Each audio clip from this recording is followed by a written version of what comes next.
Tapi anak-anak, kalau kamu tamat SMA dan kamu tidak ada kerja, kamu punya papa mama bilang kamu bukan manusia. Jadi cara pandang dan hormat kita kepada manusia kadang-kadang ditentukan oleh jabatan, oleh hal-hal yang melekat kepadanya sebagai status. Ya baik, mari kita sama-sama dengarkan khotbah yang akan disampaikan oleh Bapak Pendeta Yandi Manobe. Bapak Ibu Saudara-saudara, di kesempatan sukacita kita hari ini, tema kita adalah maka pulanglah mereka ke negerinya melalui jalan lain. Saya pilih dua bagian pembacaan Alkitab. Pertama dari kitab Kejadian pasal 1 ayat 26, dan yang kedua dari Injil Matius pasal 2 ayat 12. Baik, sekali lagi Bapak Ibu Saudara-saudara, Shalom. Ada anak sekolah minggu tanya saya bilang begini, pendeta, kalau manusia mati jelas, kalau bukan masuk surga berarti masuk, kalau bukan surga berarti, tapi kalau ayam mati masuk di mana Pak Pendeta? Saya juga bingung itu. Tapi kalau pertanyaan itu ditujukan kepada kita, ayam mati masuk di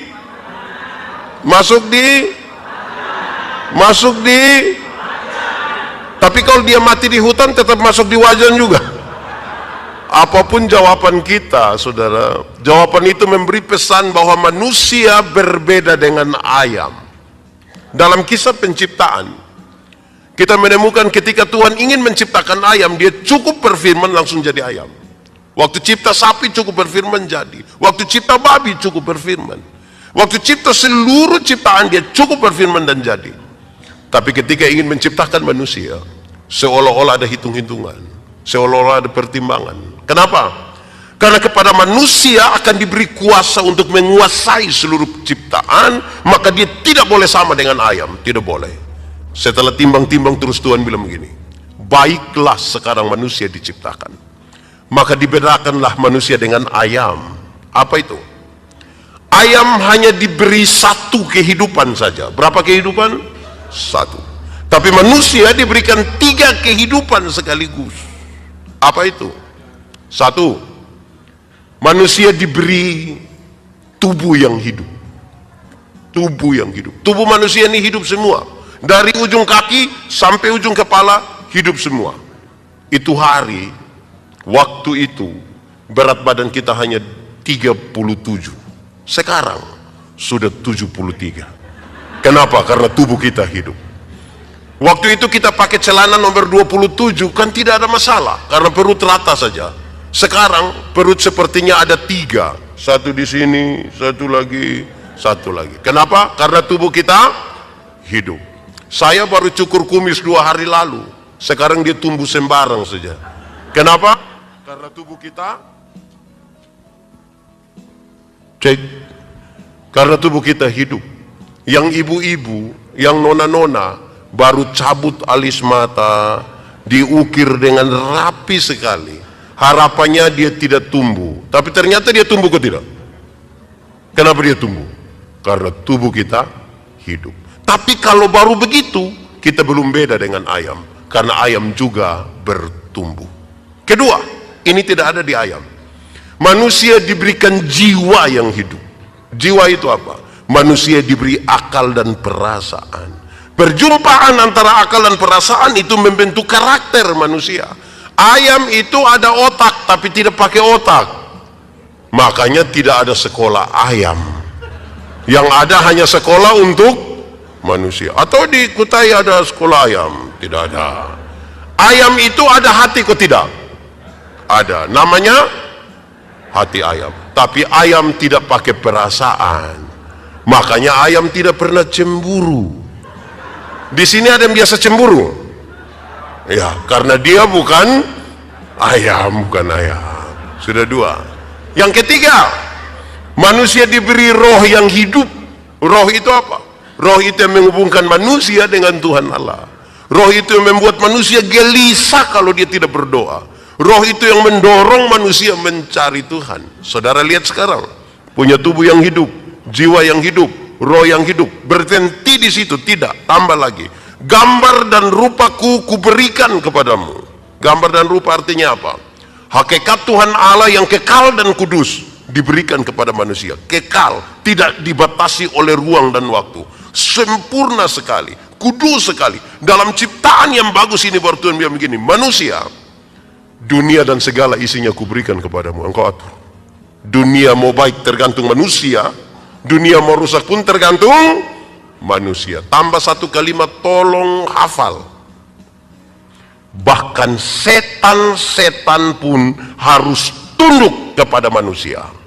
Bahkan setan-setan pun harus tunduk. Sekarang pertanyaannya jadi gampang, tolong jawab kuat dengan penuh iman. Saya mau tanya, kita takut setan atau setan takut kita? Boleh jawab dulu. Kita takut setan atau setan takut kita? Saya lihat saudara ragu-ragu ini. Kita ulang, kita takut setan atau setan takut kita? Atau kita dengan setan bakas takut? Kadang-kadang setan kasih takut kita, kadang-kadang kita kasih takut setan. Yang benar mana? Setan yang takut kita takut setan. Kerinduan kita, setan takut kita. Kenyataan membuktikan kita takut setan. Kenapa hal itu terjadi? Karena ada kerusakan otoritas dalam hidup kita. Saudara-saudara, biasanya orang kalau ketakutan itu membuat langkah sembarang. Orang kalau ketakutan itu sembarang. Karena dia sudah takut setan itu, saudara. Kalau kita belajar dari nasihat Rasul Paulus kepada jemaat di Efesus, dia bilang begini. Doa orang percaya itu seperti panah api yang tembak panah itu roh-roh jahat di udara. Itu iblis ketakutan itu. Tapi saudara tahu, saya tidak tahu di Kalimantan. Kami di NTT. Banyak ibu-ibu hamil keluar malam mereka tidak berdoa. Ambil paku 10 cm tusuk di sini. Di Kalimantan ada begitu. Di Sangatta ada. Itu ibu-ibu ada di sini. Kadang-kadang saya heran saudara, masa setan takut paku? Kalau setan takut paku, semua gaji beli paku saja. Kadang-kadang saya heran karena kepala itu sudah ditaruh gunting lagi, paku lagi, sisir besi lagi, korek api. Sebenarnya itu kepala ke toko bangunan itu. Ada yang salah dalam kita perjalanan ini. Amin kah? Saya mau tanya, kita tolong jawab. Kalau tangan kanan gatal artinya? Tangan kanan gatal artinya? Mau dapat uang. Lalu saudara kerja di Polri untuk apa? Saudara-saudara, kalau tangan kanan gatal artinya dapat uang, maka orang koreng itu pasti kaya raya. Itu bukan tangan kanan saja yang gatal, semua gatal habis itu. Alkitab bilang kepada kita, satu-satunya cara untuk dapat berkat ialah kerja. Apa? Kerja. Kerja bukan bagatal, kerja. Jemaat, saya bawa materi di banyak tempat di kota-kota di Indonesia. Habis bawa materi biasa ada yang datang bilang begini, Pak Pendeta Yandi, yo kita foto-foto dulu. Oh boleh. Pas kami mau foto ada yang datang bilang begini, jangan 3 orang. Saya mau tanya kita dulu, kalau foto 3 orang nanti kenapa? Kalau foto 3 orang nanti kenapa? Yang tengah mati. Wah, kalau begitu bunuh orang ya gampang-gampang saja. Tinggal saudara bayangkan orang ketakutan selalu mengambil langkah yang bodoh, tidak beriman, dan sangat bermasalah. Satu saat minggu kedua bulan Desember di NTT itu intensitas hujannya sangat kecil. Bulan Desember minggu kedua hujan belum turun. Bersama beberapa orang di gereja terus saya bilang begini, hujan belum turun ya. Dorang bilang begini, proyek Pak, proyek. Jadi saya heran apa urusan proyek dengan hujan. Dorang bilang begini, akhir tahun begini Pak, proyek pemerintah banyak. Jadi orang tutup hujan. Saya bilang, oh hujan bisa ditutup? Bisa. Bagaimana cara tutup? Saya bayangkan penjelasannya ilmiah. Ilmiah artinya masuk akal dan bisa dipertahankan terus menerus. Saya bayangkan awan hitam yang sudah berkumpul itu tembak pakai sinar laser kah, atau pakai efek kaca pantul cahaya. Saya bayangkan kira-kira begitulah. Ternyata bukan itu yang mereka maksud. Mereka bilang begini, permisi Bapak, kita tinggal buang pakaian dalam di atas rumah, hujan tidak turun. Saya bilang, itu celana dalam merek apa itu? Yang kalau buang hujan tidak turun ini memang terlalu tuh. Kalau hujan bisa ditutup, kota Jakarta itu tidak akan pernah mengalami banjir, tidak akan. Tinggal semua warga Jakarta pegang dia punya, lalu gubernur hitung satu. Aduh, aneh sekali kita. Orang ketika ketakutan selalu mengambil langkah bermasalah. Nanti sebentar kita lihat. Nah, Pak Pendeta, itu hal terjadi karena apa? Kenapa kemudian manusia yang ketakutan dan mengambil langkah keliru? Jawabannya karena dosa. Dibaca? Dosa yang membuat manusia kehilangan kemuliaan itu. Pengertian dosa di Taman Eden itu ringan. Dosa ialah usaha manusia untuk melangkah melewati batas. Namanya dosa. Adam, semua tanaman dalam taman ini boleh kau makan buahnya, yang itu jangan. Waktu dia melangkah melewati batas itu, namanya apa? Dosa. Saudara dengar, ada 1-2 orang yang di NTT nama minuman ini Sopi, minuman keras. Di NTT Sopi, di Manado cap tikus. Di sini apa? Di sini apa? Ya kira-kira begitulah. 1-2 orang yang biasa minum Sopi, mereka tanya saya, Pendeta, boleh minum Sopi kok tidak? Saya tidak tahu. Hah? Pendeta, apa kita tanya bukan jawab, tapi bilang tidak tahu. Saya bilang begini, ada legenda tentang pohon anggur. Legenda ialah cerita yang latar belakangnya kita tidak perlu tahu, tidak apa-apa, tapi pesan-pesan moralnya mau kita pakai. Legenda itu begini, pengusaha anggur yang pertama di dunia ialah Nuh. Waktu baterai itu kandas di Ararat, air surut, Nuh turun, langsung tanam anggur. Boleh hafal. Hari pertama Nuh siram pakai darah domba. Darah apa? Hari kedua Nuh siram pakai darah singa. Darah apa? Hari ketiga Nuh siram pakai darah monyet. Darah apa? Hari keempat Nuh siram pakai darah babi. Terus orang tanya, itu maksudnya apa? Nuh bilang begini, kalau engkau minum satu seluki, tadi pakai darah apa? Domba. Engkau akan tulus seperti anak domba. Karena itu tempat minummu di perjamuan kudus. Perbuatlah ini menjadi peringatan akan aku. Kalau berapa seloki? Kalau engkau minum 2 seloki, tadi pakai darah apa? Singa. Maka engkau akan kuat seperti singa. Karena itu tempat minummu di pinggir kebun. Orang tua dulu itu kalau mau masuk kebun itu 2 seloki dulu. Keluar 2 seloki, mau tidur 2 seloki terus. Kalau berapa seloki? 2. Kalau engkau minum 3 seloki, tadi pakai darah apa? Monyet. Oh, itu tempat minumnya di atas pohon. Lebih banyak goyang-goyang itu. Angin berhembus kencang itu.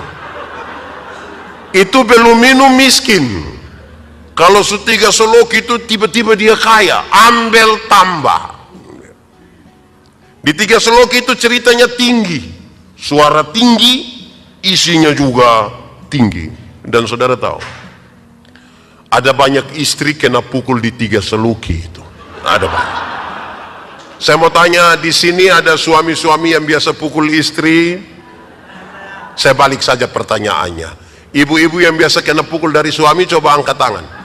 Jangan. Berani angkat tangan pulang kena pukul kembali lagi. Saya tidak tanggung jawab di situ.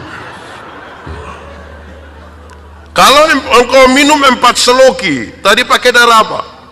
Babi. Permisi minta maaf, lihat babi itu makan di mana, tidur di situ, muntah di situ, buang air besar di situ, semua jadi satu di situ. Dorang tanya, jadi Bapak kita berapa seloki? Lu pilih sendiri saja berapa di situ. Boleh jawab, minum air susu itu baik atau tidak? Baik kalau 1 gelas. Tapi coba minum air susu 1 ember. Bisa gila itu. Kalau susu yang bermanfaat saja melewati batas bisa masalah, apalagi sopi. Pak Pendeta, kami di sini 1 seloki saja Bapak. Tapi ulang-ulang. Ya, kira-kira gitu. Lalu saudara lihat, waktu manusia jatuh dalam dosa, kan ini dia sudah ikut jalan lain ini. Bagaimana tubuh, jiwa, roh yang tadi Tuhan kasih dengan sangat baik. 1, tubuh yang terkontaminasi dosa mengalami 2 pergeseran yang serius. 1, tubuh yang terkontaminasi dosa melecehkan perempuan. Adam, kenapa kau makan ini buah? Dia bilang, itu perempuan yang Tuhan kasih itu yang buat saya jadi masalah ini. Ini kalimat yang sungguh berbeda ketika pertama kali Adam baru melihat Hawa. Waktu Adam baru melihat Hawa, dia bilang begini, dialah tulang dari tulangku, daging dari dagingku. Pakai bahasa yang lebih ringan, Adam mau bilang begini, Hawa, engkau punya tulang itu saya pun tulang, engkau pun daging saya pun daging. Kalau engkau sakit saya sakit, engkau senang saya senang, engkau susah saya susah. Engkaulah tulang dari tulangku, daging dari dagingku. Itu waktu belum jatuh dalam dosa. Setelah jatuh dalam dosa, Adam bilang, perempuan sumber masalah, perempuan racun dunia. Bayangkan kalau racun dunia banyak begini nih saudara, dunia jadi apa? Pesanya ringan saudara. Kalau hari ini masih ada laki-laki anggap remeh perempuan, sepelekan perempuan. Hari ini laki-laki melihat perempuan sebagai ciptaan yang tidak berarti. Minta maaf, engkau terkontaminasi dosa. Engkau harus pulang kembali melalui. Kalau hari ini kita kasih sekolah anak laki-laki saja, anak perempuan kita tidak kasih sekolah, kita bermasalah dengan tubuh. Saudara pernah dengar kalimat yang bilang begini, kamu perempuan ini sekolah tinggi-tinggi juga sama, bulan datang masuk. Pernah dengar itu kalimat? Nah itu masalah itu. Aku menjadikan bagimu seorang penolong. Laki-laki itu tidak bisa mencapai maksud-maksud dan cita-citanya tanpa ditolong oleh seorang perempuan. Orang kalau setolong kita lah minimal terima kasih.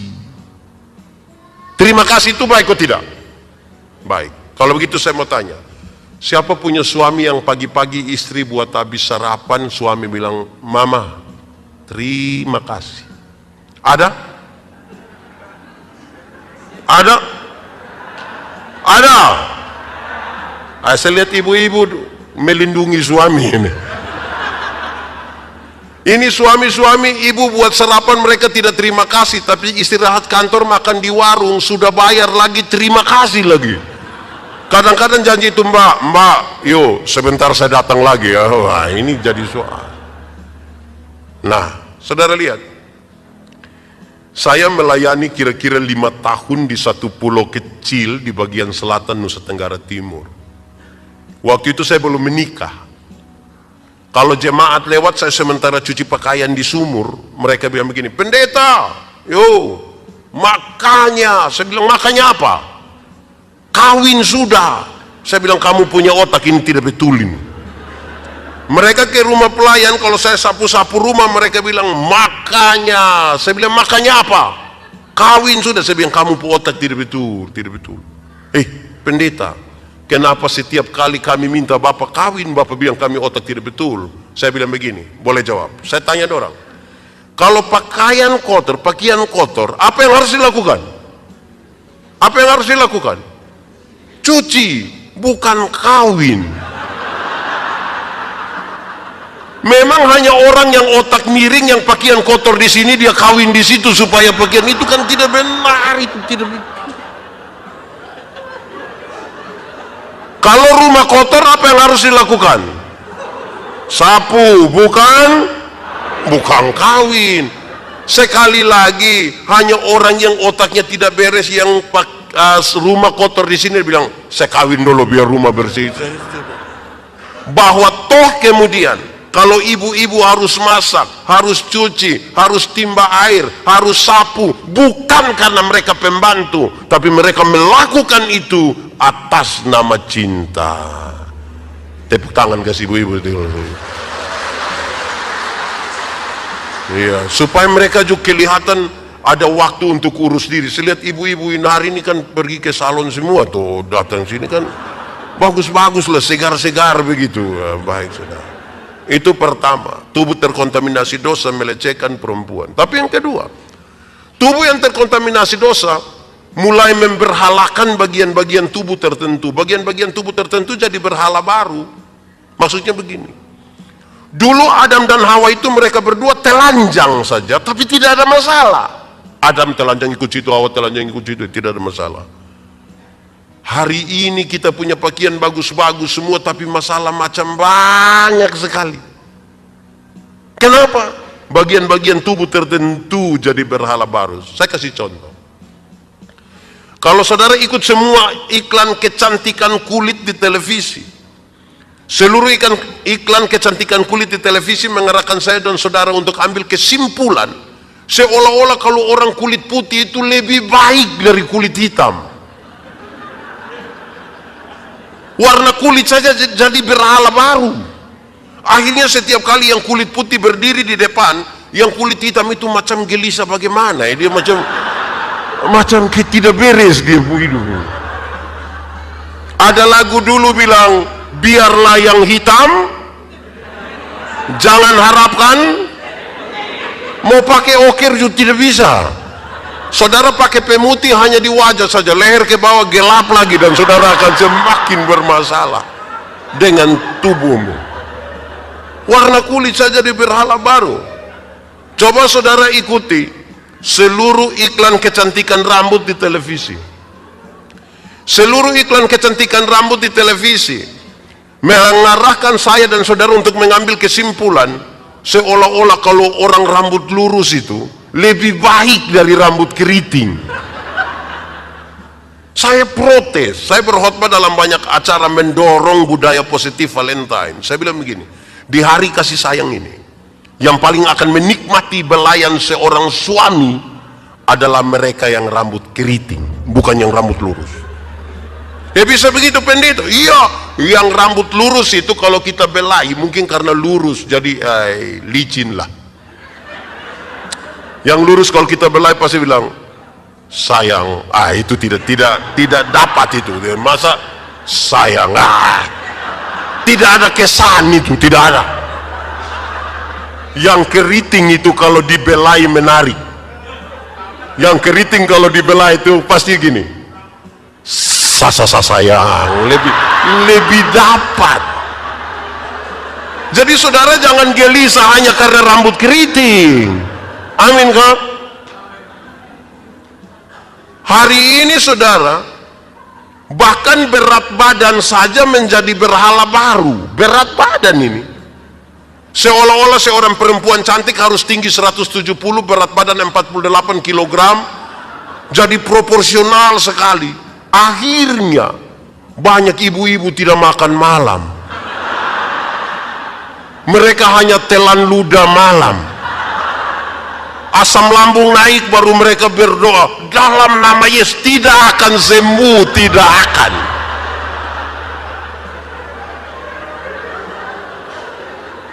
Rubah dulu cara pandang kita terhadap kemanusiaan, terhadap diri sendiri. Siapa melihat dirinya dengan baik, menemukan karunia-karunia yang Tuhan kasih untuk dia eksplor, itu menjadi berkat bagi orang lain.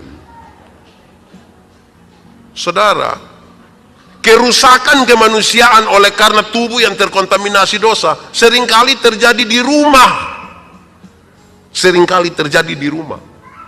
Contoh, kalau ada bapak-bapak kita tanya, "Papa, anak berapa orang Pak Pendeta?" Anak ada berapa orang? Saya punya anak ada 4 orang Pak Pendeta. Terus dorang sudah kerja di mana?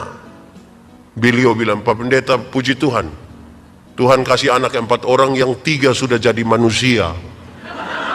Anaknya 4 orang, Yang sempat jadi manusia berapa? Saya tidak tahu yang satu itu apa, saya sendiri juga tidak tahu. Ada yang bisa bantu kasih tahu saya? Yang satu itu apa? Kalau dia jadi pendeta, manusia atau bukan? Kalau jadi ASN, kalau jadi anggota dewan, kalau jadi bupati, kalau jadi polisi. Tapi anak-anak, kalau kamu tamat SMA dan kamu tidak ada kerja, kamu punya papa mama bilang kamu bukan manusia. Jadi cara pandang dan hormat kita kepada manusia kadang-kadang ditentukan oleh jabatan, oleh hal-hal yang melekat kepadanya sebagai status. Dan kita lupa bahwa kenapa saya harus menghargai seseorang, karena pada dirinya ada gambar dan rupa Allah. Itu yang harus diingat. Saudara, hal ini serius. Karena banyak orang timur tidak ingin menjadi orang timur. Mereka ingin menjadi orang barat. Tidak sempat jadi orang Eropa, akhirnya mereka jadi orang apa, kita tidak tahu lagi. Tapi penerimaan pada diri ini jadi masalah. Apa maksudnya? Yang saya mau pesankan itu begini. Kalau hari ini masih ada orang-orang Indonesia Barat merasa lebih baik dari Indonesia Timur, Anda bermasalah dengan tubuhmu. Kenapa? Karena kita semua tidak pernah memilih. Waktu Tuhan mau cipta saya, Tuhan tidak pernah tanya, Yandi, yo, engkau mau Timur ke Eropa? Tuhan tidak tanya. Langsung jadi. Atau ada di antara kita yang Tuhan tanya? Tidak ada kan?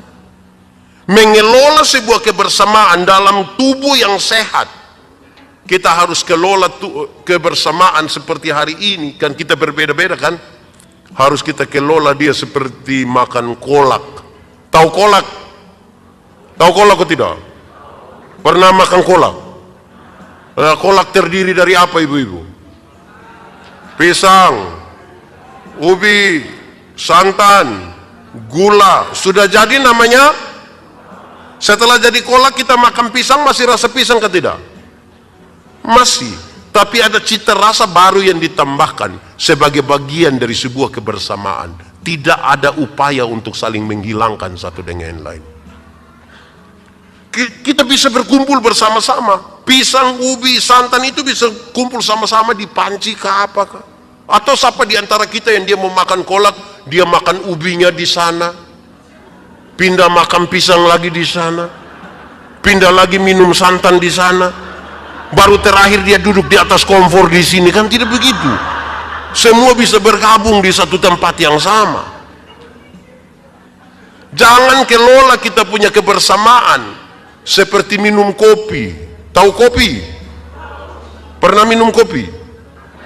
Kopi terdiri dari apa? Kopi, air, gula. Sudah jadi namanya. Lalu yang lain punya nama? Kopi itu egois sekali.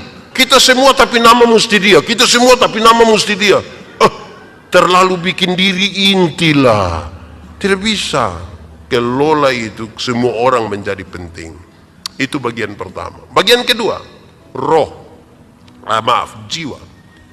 Jiwa yang terkontaminasi dosa, perjumpaan antara akal dan perasaan sudah tidak lagi berimbang. Karena sudah tidak lagi berimbang, emosi menjadi meluap-luap. Kain tega sekali membunuh adiknya Habel. Karena perjumpaan akal dan perasaan yang tidak berimbang, puncaknya adalah Kain tega sekali membunuh adiknya Habel. Kenapa nyanyian para malaikat ketika Yesus lahir harus dinyanyikan di padang belantara? Ini kisah yang tidak bisa dipisahkan dari kisah dalam Kejadian pasal 4. Di Kejadian pasal 4 kisah tentang Kain dan Habel. Di padang itu di mana kakak adik mesti sayang, padang itu di mana kakak adik mesti berbagi, di padang itu kakak adik mesti menikmati alam semesta dengan baik. Justru di padang itu Kain tega sekali membunuh adiknya Habel. Karena itu nyanyian perdamaian dari sorga pertama-tama mesti dinyanyikan di tempat-tempat di mana persaudaraan bermasalah, kasih bermasalah. Ini menjadi serius dalam persekutuan saudara dan tempat di mana kita kerja. Kenapa? Ingat, tidak semua senyum tulus. kita bisa kerja di satu tempat yang sama, mengabdi di satu tempat yang sama. Tapi ingat, sekali lagi, tidak semua senyum tulus. Saya bisa datang, saya bilang, "Shalom," saudara bilang, "Shalom." Saya lewat baru saudara bilang, Ada teori bilang begini, laki-laki melihat perempuan, tapi perempuan melihat perempuan.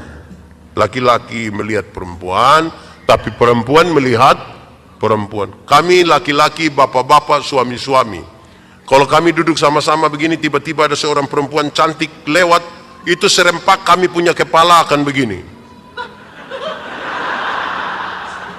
Tapi kalau istri ada duduk di sebelah dan lihat begitu akan jadi masalah. Perempuan cantik itu lewat, kami punya kepala tetap saja. Hanya mata yang pindah begini. Laki-laki melihat perempuan, tapi perempuan melihat perempuan. Yang ibu-ibu, yang nona-nona, duduk sama-sama, ada laki-laki ganteng masuk, mereka biasa saja, standar saja, tidak histeris. Kalau ada yang bereaksi, ringan reaksinya.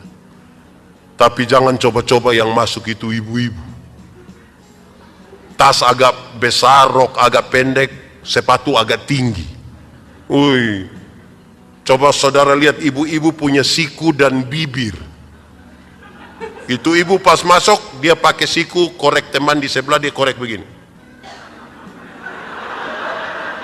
Pas di sebelah lihat dia pakai bibir, baru bilang begini.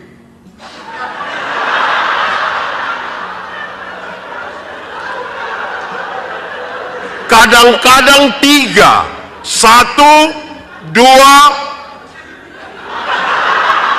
Betul ibu-ibu? Itu ibu-ibu ada di sini. Pakai baju warna merah, itu masalah. Ini serius bagi kebersamaan.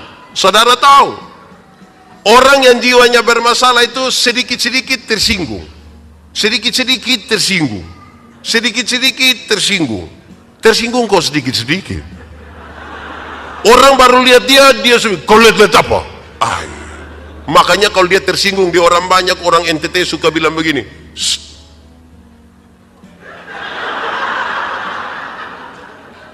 Aneh betul. Saudara, interpretasi hanya boleh dibangun di atas data. Kalau tidak, kita jiwa bermasalah. Maksudnya begini, ada satu perempuan dewasa, laki-laki dewasa, dorang dua bukan suami istri. Dorang masuk satu kamar, kunci pintu, kasih mati lampu lagi. Saudara duduk begini, terus saya datang, saya tanya, siapa di itu kamar?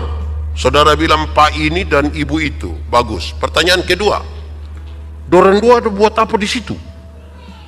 Yang jiwanya bermasalah akan bilang begini, tahu sendiri Pak. Tahu apa kok saya tidak tahu? Kenapa suruh saya tahu barang yang saya tidak tahu?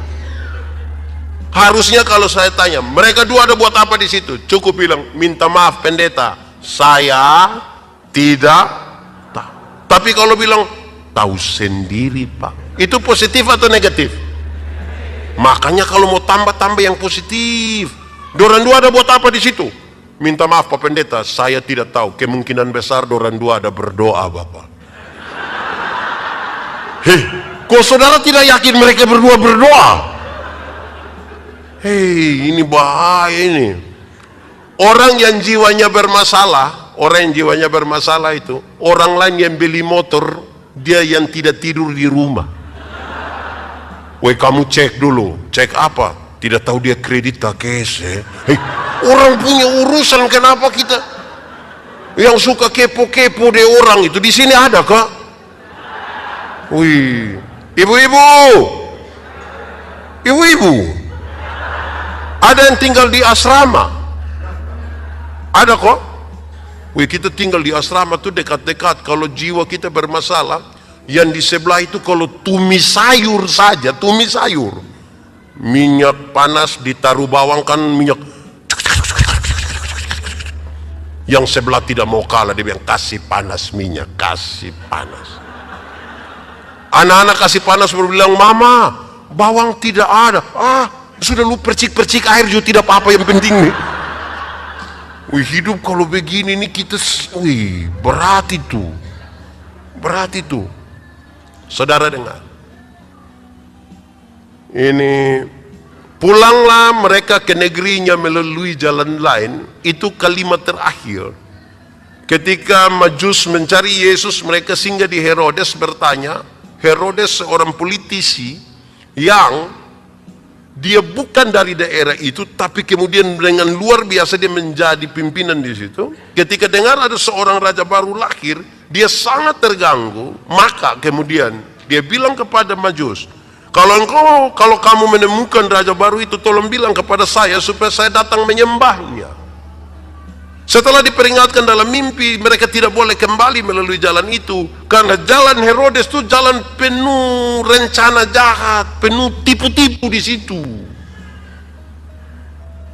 Supaya yang biasa tipu-tipu itu berhenti sudah, tidak usah tipu. Saya mau tanya kita, tipu itu boleh kok tidak? Tipu boleh kok tidak? Kalau untuk kebaikan kita tipu boleh? Apa? Saya ulang, tipu boleh kok tidak? Kalau untuk kebaikan kita tipu boleh? Tidak boleh. Tidak ada tipu untuk kebaikan. Tipu itu tipu. Satu tipu akan melahirkan tipu baru. Papa, kenapa tidak ke gereja? Perasaan pendeta tanya, dia bilang, Pak Pendeta saya sakit. Ini tipu ini. Kita ketemu dia punya istri, kita bilang mama, bilang papa sakit.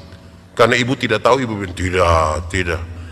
Kita ketemu beliau, kita bilang, papa, ibu bilang papa tidak sakit, ma. Terus dia bilang, sebenarnya saya sakit tapi belum kasih tahu ibu.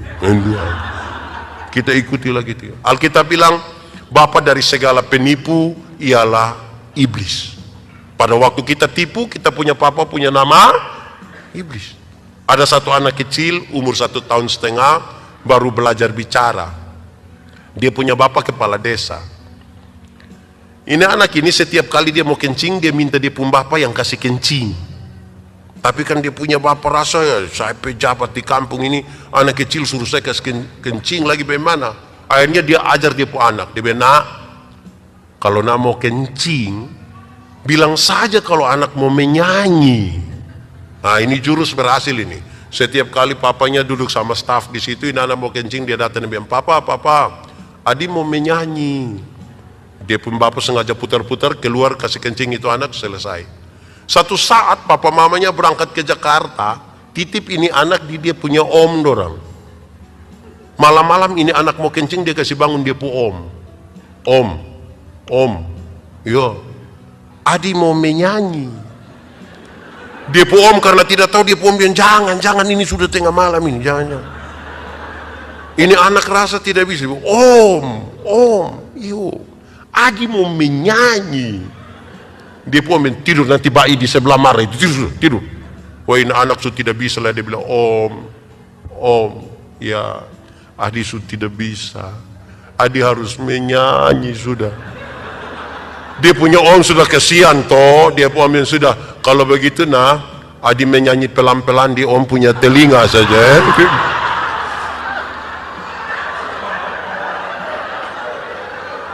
Ini anak bangun dia kencing di dia punya om punya telinga. Saya mau tanya kita dulu, siapa yang salah sebenarnya ini? Bapak atau om? Bapak atau om? Om atau bapak? Bapak atau om? Kenapa bapak yang salah? Hendaklah kalau benar katakan, salah katakan, iya katakan, tidak katakan, menyanyi katakan, kencing katakan, berani yang kau rubah sedikit. Kan kasihan itu om. Jadi supaya pulanglah lewat jalan yang tidak penuh tipu-tipu itu. Saudara, Yesus bilang begini, akulah jalan. Dia bukan tidur antara dunia dan sorga. Siapa mau masuk sorga jalan ikut dia pun kaki begitu. Jangan gelisah hatimu. Apa yang selalu membuat engkau gelisah? Masalah tadi, jangan gelisah. Akulah jalan keluar, akulah metode, akulah cara. Tidak ada hal yang tidak bisa diselesaikan dengan cara Yesus. Saya mau tanya saudara dulu, saudara ada masalah kah? Memang lebih baik tidak usah omong, karena saya lihat ini muka bermasalah semua. Masalah ialah kesenjangan antara harapan dan kenyataan. Mari kita lihat beberapa contoh. Tuhan Yesus bilang begini, ada satu saat seorang perempuan berzina kena tangkap. Supaya nanti kalau dikutim ada yang berzina, urus saja pakai cara Tuhan Yesus. Karena barang siapa percaya kepadaku, melakukan pekerjaan-pekerjaan yang aku lakukan. Ini perempuan berzina kena tangkap, ini dibawa kepada Yesus. Menurut hukum setempat, dia harus dilempar dengan batu sampai mati. Tuhan Yesus tanya, siapa yang merasa diri tidak berdosa, silakan angkat batu dan lempar duluan. Ada yang lempar? Mereka pulang semua. Tuhan Yesus tanya, dorang di mana? Dorang sudah pulang. Engkau pergilah dan jangan berbuat dosa lagi. Engkau pergilah dan jangan berbuat dosa lagi. Tuhan Yesus tidak kompromi dengan dosa. Dosa tetap dosa. Tetapi kepada perempuan pendosa itu, Tuhan Yesus beri kesempatan baru. Masa lalu tidak bisa dirubah, tapi sekarang masa depan mau dirancang di dalam nama Tuhan. Sekarang saya mau tanya duluan suami-suami. Suami-suami, di sini tidak ada suami. Nyong-nyong semua. Suami-suami, kalau satu saat ketahuan istrimu berselingkuh dengan teman kantor, bisa urus kah pakai cara Yesus? Cari istri terus bilang begini, mama pergilah dan jangan berbuat dosa lagi. Bisa. Banyak suami tidak akan begitu. Mereka bilang, pergilah dan jangan pulang lagi. Saya mau tanya yang istri-istri. Istri-istri, kalau satu saat ketahuan suamimu berselingkuh, bisa urus kah pakai cara Yesus?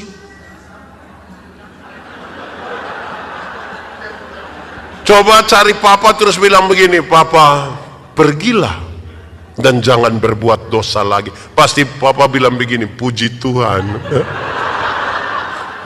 Ada banyak istri tidak begitu. Ketika ketahuan suaminya berzina, dia pakai bahasa Kupang, dia berdiri baik-baik, baru dia bilang begini, lu kira lu sendiri yang bisa? Jangan lihat umur 40 tahun begini papa, tapi berapa yang kecewa. Ini kalau urusannya begini kita salah. Satu saat, ini kita ada menuju tahun politik dan ini serius. Bahkan bukan soal politik, di sini ada orang korpri juga. Satu saat Tuhan Yesus urus orang bertengkar rampas jabatan, supaya nanti kalau dikutim ada yang rampas jabatan, ya urus saja pakai cara Yesus. Murid-murid sementara bertengkar, siapa terbesar di antara mereka? Yakobus bilang dia, Petrus bilang dia, Andreas bilang dia. Tuhan Yesus tidak marah. Jabatan itu kebutuhan, tapi prosesnya menjadi penting. Tuhan Yesus ambil seorang anak kecil, taruh di antara mereka. Tuhan Yesus bilang begini, barang siapa mau menjadi yang terbesar di antara kamu, hendaklah dia menjadi yang terkecil. Selesai. Tidak pakai pendekatan dengan sekda, tidak pakai bawa ayam. Ada potongan video saya yang beredar cukup luas, kan saya berkhotbah di sebuah ketegangan antara pemerintah dan wakil rakyat waktu itu. Saya kasih tahu orang, Pendeta Yandi begini-begini, tapi dia pernah jadi ketua Panwaslu. Tahun 2009 saya ini ketua Panwas ini. Saya begini-begini ini ketua. Saya juga heran. Satu dua caleg datang kepada saya dan bilang begini, pendeta, kira-kira saya bisa jadi anggota dewan kok tidak? Saya bilang yang macam bapak begini tidak bisa. Kok pendeta yakin sekali? Ya saya yakin. Kenapa bapak yakin? Bapak ini saya minta tolong jadi penatua atau diaken yang urus 20 kakak saja, bapak tidak mau. Tapi bapak mau urus kami begini, saya yakin tidak jadi. Habis pemilu ternyata dia tidak terpilih. Dia datang cari saya dengan pendeta. Iya, ternyata bapak punya mulut panas betul. Saya bilang ini bukan mulut panas, engkau yang tidak terbiasa setia pada perkara-perkara yang kecil. Firman Tuhan bilang, kalau engkau setia pada perkara kecil, kepadamu dianugerahkan perkara yang besar. Anugerahkan itu berarti duduk diam-diam nanti dia kasih. Bukan nanti pas mau apa baru datang kasih tahu bilang, Pak Pendeta kita 2 keluarga. Hei, saudara apa muka beda? Kan tidak bisa begitu. Dibangun secara sengaja dari kecil. Satu saat Tuhan Yesus urus sebuah sebuah dilema pajak. Dimulai dari pertanyaan yang resikonya besar sekali. Bukan soal jawaban gampang kok tidak, resikonya. Boleh bayar pajak kepada kaisar atau tidak? Ini pertanyaan. Kalau Tuhan Yesus bilang boleh, maka ribuan orang pengikut Yesus akan meninggalkan Yesus karena pajak waktu itu terlalu berat. Tapi kalau Tuhan Yesus bilang tidak boleh bayar pajak kepada kaisar, maka Tuhan Yesus akan dianggap memprovokasi masyarakat untuk lawan pemerintah. Dia pasti akan ditangkap. Tuhan Yesus bilang begini, tunjukkanlah kepadaku koin untuk pembayaran pajak itu. Tuhan tanya, gambar dan tulisan siapa ini? Kaisar. Berikan kepada kaisar apa yang wajib kamu berikan, dan berikanlah kepada Tuhan apa yang wajib kamu berikan. Ini bukan soal persembahan, perpuluhan uang. Persembahan uang, bukan soal kolekte. Gambar dan tulisan siapa ini? Kaisar. Karena di sini ada gambar dan tulisannya, kasih kaisar. Tapi Alkitab mengatakan, kamu adalah gambar dan tulisan Allah. Berikan uangmu pada kaisar, tapi berikan dirimu pada Tuhan dan bukan uangmu. Supaya jangan ada orang bilang begini, Pak Pendeta, saya memang tidak ke gereja Bapak, tapi saya punya persembahan pergi terus. Di surga tidak ada kios jual super mie di sana itu. Saudara lihat, jiwa yang bermasalah selalu akan punya masalah di sekitar ini. Ada satu waktu Tuhan Yesus urus sebuah kesenjangan sosial. Kalimat yang Tuhan Yesus pakai itu agak sedikit bermasalah itu. Tuhan Yesus bilang begini, kalau ada orang menampar pipimu yang kanan, nanti tolong berikan pipimu yang kiri. Di sini ada yang sudah bisa kah? Saya taruh di sini baru bilang, pendeta minta maaf ini lagi ini Tuhan. Ada. Apa sih maksud Tuhan Yesus? Tuhan Yesus mau ajar begini. Kalau ada orang menampar pipimu kanan, yang kanan dia pakai 2 cara. Pertama dia akan pakai tangan kiri. Tradisi Yahudi mengatakan tangan kiri dipakai untuk pegang barang yang haram. Kedua, menampar pipi kanan biasa pakai punggung tangan kanan. Tradisi Yahudi mengatakan punggung tangan kanan hanya boleh dipergunakan oleh para tuan menampar budak-budaknya. Lantas Tuhan Yesus bilang begini, kalau ada orang menampar pipimu yang ini, menganggap engkau haram atau budak, berikanlah pipi kirimu, supaya dia mau mengangkat tangan kanannya.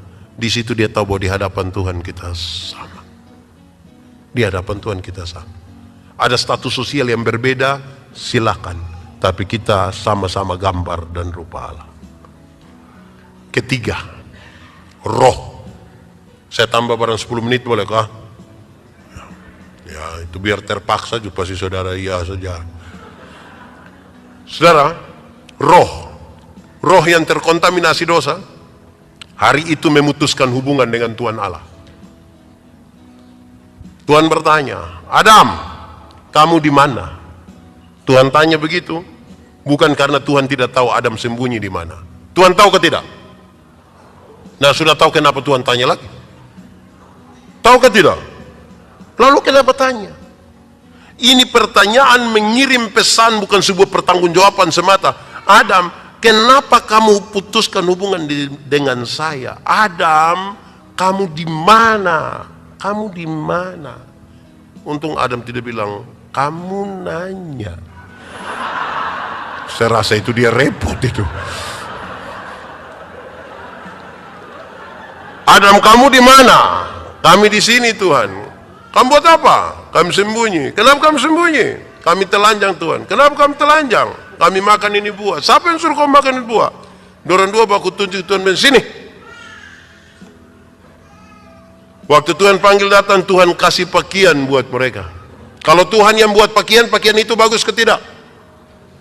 Tuhan kasih makan. Tapi kemudian Tuhan bilang begini, keluarlah engkau dari Taman Firdaus.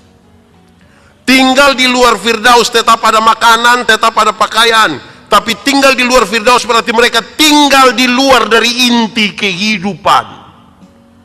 Makanya kepada penjahat yang bilang, Yesus, ingat aku kalau engkau datang sebagai raja. Tuhan Yesus bilang, hari ini juga. Aku bersama-sama dengan kamu di dalam Firdaus. Aku membawa kamu masuk kembali ke dalam inti kehidupan. Untuk apa badan bagus-bagus, pakaian ketat-ketat, hidup kaya raya, mati masuk neraka? Kurus-kurus, susah-susah, mati masuk surga. Mana yang baik? Kaya raya, mati masuk neraka. Kurus-kurus, susah-susah, mati masuk surga. Mana yang baik? Dua-dua tidak baik. Yang bagus itu badannya bagus, pakaian ketat, hidup kaya raya, mati masuk. Tapi kita ini Tuhan baru kasih kepercayaan kecil saja langsung lupa Tuhan. Itu hari belum diterima jadi ASN, jadi orang korpri ini berdoa keliling semua gereja minta Tuhan kalau bisa saya diterima dulu. Pas diterima bikin syukuran, gaji pertama semua untuk Tuhan. Kedua, ketiga, sampai ini hari yang sudah tidak lagi. Baru Tuhan berkasih sedikit ini. Langsung lupa Tuhan. Dulu belum ada usaha, dia belum kerja kebun. Berdoa tiap hari. Sekarang sudah ada kebun sawit ini, aduh, tidak pergi lagi gereja. Pendeta bilang, kenapa tidak? Bilang, Tuhan suka kasih ini dong, kita tidak urus lagi bagaimana nanti. Hei, saudara dengar. Karena itu, tubuh, jiwa, roh yang sudah terkontaminasi dosa tidak bisa ditebus dengan ayam. Karena ayam hanya punya satu kehidupan. Bagaimana barang yang satu kehidupan menebus yang tiga kehidupan? Karena manusia semua sudah berdosa dan kehilangan kemuliaan Allah, maka Allah berkenan menjadi manusia di dalam diri Yesus Kristus. Punya tubuh, punya jiwa, punya roh, tapi dia tidak berdosa, dan karena itu kejahatan dosa kita ditimpakan kepadanya, kita menjadi pulih. Yahudi sudah coba berusaha menjalankan 10 hukum, mana bisa, jalan itu sudah tidak bisa. 10 hukum jadi 613 pasal, 613 pasal masih ditambah ribuan peraturan hidup setiap hari. Melakukan 91 tidak, gagal semua. Bagaimana mereka bisa dengan jalan itu? Tidak bisa. Tuhan datang dengan cara. Karena itu, cari Tuhan jangan sekedar untuk sembuh atau sehat saja. Tuhan datang ke dunia bukan untuk bikin orang sakit jadi sembuh. Walaupun bisa dia buat itu, tapi itu bukan yang utama. Ingat, ada banyak orang yang tidak kenal Tuhan malah lebih sehat dari kita. Yang biasa minum minuman keras itu minum dari 3 hari lalu sampai tadi pagi, istirahat sedikit, minum ulang, dia tidak tahu sakit. Kita yang mengaku kenal Tuhan ini yang duduk dekat AC saja pulang pilek. Cari Tuhan jangan sekedar untuk kaya. Karena Tuhan datang ke dunia bukan untuk bikin orang miskin jadi kaya. Walaupun bisa dia buat. Ingat, ada banyak orang yang tidak kenal Tuhan malah lebih kaya dari kita. Itu koruptor orang itu kaya-kaya semua. Dorang punya rumah 2, 3, 4, 5. Sampai tidak suka tinggal di dorang punya rumah dan tinggal di penjara sana. Tapi kaya-kaya semua itu. Kita yang mengaku kenal Tuhan ini yang sedikit-sedikit garam habis, sedikit-sedikit pulsa habis. Mau beli baju untuk Natal saja, baju merah ini. Itu paketannya itu yang jual bilang, Mas, bisa bayar 6 kali kah? Ya. Lalu Tuhan datang ke dunia untuk apa? Menebus dan menyelamatkan saya dan saudara. Kalimat Yesus menjadi penting. Carilah dahulu kerajaan Allah dan kebenarannya, selamat dulu, baru yang lain itu di kekayaan, kehormatan di, umur panjang di, jabatan di, istri di.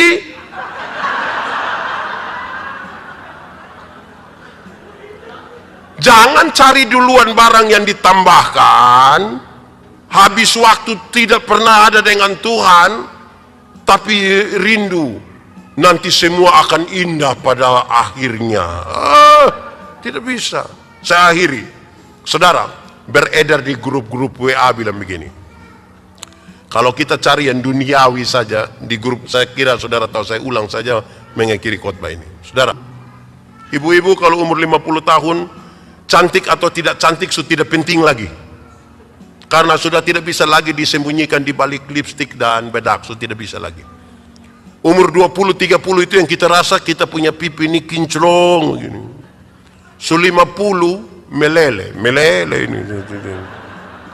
Saya punya teman, kami masih SMA, dia tato Ada lambang Guns N' Roses yang ada orang pangku kaki baru melukis itu. Woi, gagah sekali. Pangku kaki lagi. Kulit bagus, tinta bagus, kontras bagus. Itu umur 17 itu. Dia umur 43 tahun waktu dia sakit, kami pergi lihat dia itu, saya juga sedih. Itu tato itu bukan seperti orang pangku kaki lagi, seperti orang menyembah itu dia. Turun tidak bisa, kita mau jaga tidak bisa. Kalau ibu-ibu, orang tanya bilang, ibu umur berapa sekarang? Terus ibu bilang 50. Terus dia sengaja kaget. Hah? 50? Macam baru 35. Jangan percaya, jangan percaya, jangan percaya. Masa umur 50 macam 35? Nah yang 15 di mana? Kalau ibu jalan sama-sama dengan ibu punya anak perempuan terus tanya, yang ini siapa? Ini anak perempuan saya yang pertama. Terus dia sengaja kaget, anak perempuan macam kakak adik saja. Jangan percaya, jangan percaya. Masa ibu sama anak macam kakak adik? Kalau ibu sama anak macam kakak adik hanya dua kemungkinan. Pertama, kemungkinan besar itu anak wajahnya terlalu tua, ketuaan dia. Jadi, atau yang kedua, jangan-jangan ibunya menikah terlalu muda. Mungkin umur 7 tahun sudah nikah. Jadi jangan bang, 50. Di umur 60 tahun ada jabatan atau tidak ada jabatan sama saja. Sudah pensiun. Waktu kita aktif itu yang kita datang, siap laksanakan, hormat, selanjutkan job. Itu aktif. ASN orang itu kalau sudah pensiun, mau terima pensiun di kantor pos ini, aduh, anak kecil yang baru honor 3 bulan ini, dia lihat kita dari jauh, baru dia bilang pakai bahasa Kupang, dia bilang, tua, aman kah tua? Wih. Itu macam kita mau cek ke dia itu, tapi di usia 70 tahun, rumah besar atau rumah kecil sama saja, apalagi rumah tingkat. Kau sudah pakai tongkat, mau naik lantai 2 dengan tongkat begini, tidak bisa. Di bawah. Di usia 80 tahun, kaya atau miskin sama saja. Sudah di Kupang itu tidak mungkin dia beli sei babi lagi makan 2 kilo, tidak mungkin lagi. Kolesterol, asam urat, jantung, darah tinggi, gigi sudah tidak ada. Orang lain kunyah, dia tidak kunyah, dia mall saja. Mau cari apa di dunia ini? Tuhan Yesus memberkati. Amin. Shalom.